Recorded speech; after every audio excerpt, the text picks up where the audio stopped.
in Los Angeles. We're going to show you a video. A lot of you have probably heard what happened already. It was just yesterday.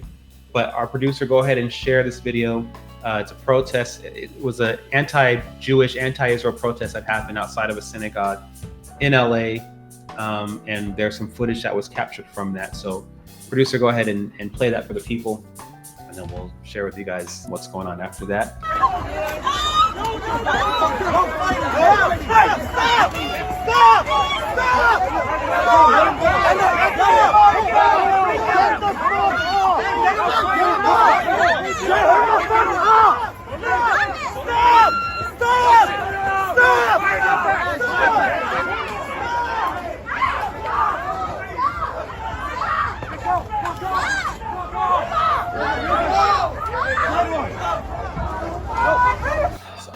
All right, so just a couple of short clips. Olga, go ahead and why don't you unpack it for us for a little bit, and then we'll dive into it a bit more. I mean, it is unfortunately another incident of violence targeted towards Jews, all in the name of freedom and justice for what's happening in Gaza and Palestine, quote unquote, which, as we know and we've unpacked on this show multiple times, is a lie. It is an absolute lie. What we are seeing is genuinely the fruit of what they've been telling us they want to do, which is globalize the intifada, which is really anti-Zionism being a form of anti-Semitism. Because if you're protesting what's happening in the land of Israel, in the land of quote unquote that you believe is Palestine and that's stolen from the Jews, then why are you here? Why are you beating Jews? Why are you approaching sacred places of worship and doing so continuously?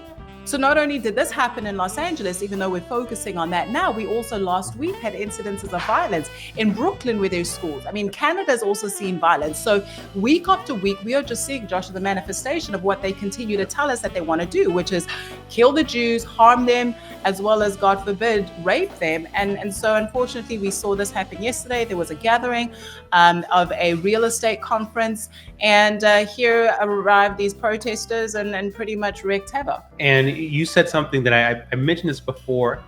In 2021, and it's hard to remember sometimes because this war, what happened in October 7th kind of like trumps a lot of stuff that's happened, unfortunately. But in 2021, there was a war between Hamas and Israel. There were protests happening all over the world. And one of the eerie things that happened, so Jews all over the world were being attacked.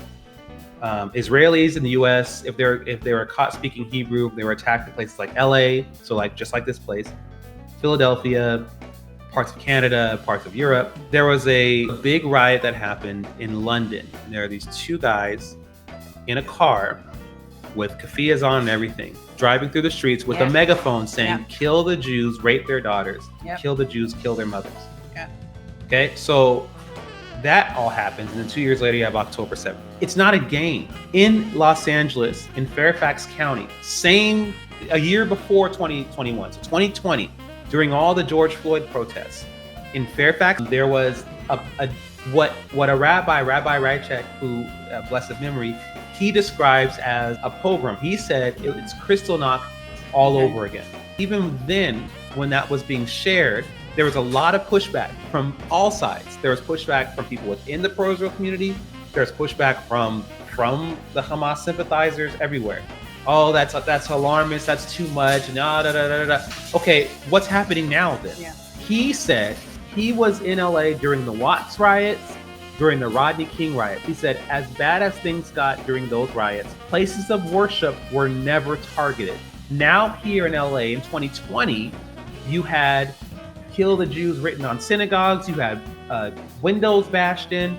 2021, you had the same thing. And now here you have Jewish people being blocked from entering their own synagogues and being physically harmed in the same city. And if I may add, so the LAPD was there, but if one goes through not only the reports, but also the personal accounts of people that were there, there is an unfortunate sense that the LAPD actually did nothing. They were just there. So instead of being proactive and preventing the escalation of violence, they were very reactive in having to then address what's going on.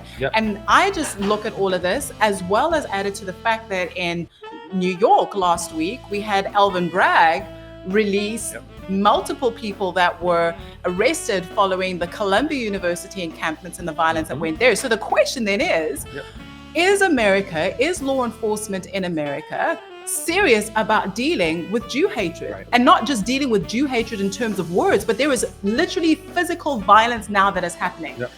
Earlier this year, I believe it was. If it was not earlier this year, then it was late last year. Also, as part of the protest following October 7th, somebody was actually killed. Remember, they were hit over the head, and they died as a in Los LA. Angeles. Yep. They died as a result of their injuries. And so now the question that we need to ask ourselves as Americans, as people living in America who are concerned for our brothers and our sisters, not just our Jewish brothers and our sisters, but law-abiding citizens in America, is this what we are now going to accept in our streets?